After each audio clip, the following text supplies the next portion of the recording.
భారతీయ వంటకాల్లో మెంతుల స్థానం కీలకం. చేదుగానే ఉన్న ఓ 4 మెంతులు జోడిస్తే ఏ ఆహారమైనా రుచి అదిరిపోవాల్సిందే. ఇక మెంతికూర గురించి చెప్పేదేముంది? చపాతీ నుంచి పప్పు వరకు మెంతికూరను చేరిస్తే రుచితో పాటు ఆరోగ్యానికి కూడా డోకా ఉండదు. మెంతికి సంబంధించి కొన్ని విషయాలు.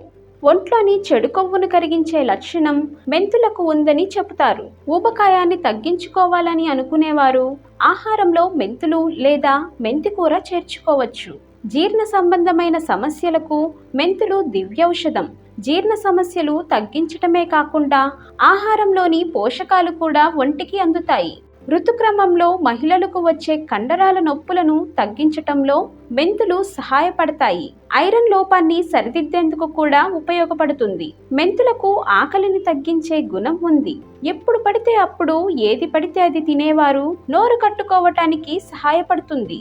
నీళ్ళల్లో నానబెట్టిన మెంతులతో మధుమేహం అదుపులో ఉంటుందనే విషయం ప్రచారంలో ఉంది. దీనికి శాస్త్రీయ రుజువులు ఉన్నాయి. మెంతులు లేదా మెంతికూరలో పొటాషియం లాంటి పోషకాలు, విటమిన్స్, ప్రోటీన్స్, పీచు పదార్థాలు పుష్కలంగా ఉంటాయి. కాబట్టి తప్పనిసరిగా వంటకాల్లో చేర్చుకోవాలి.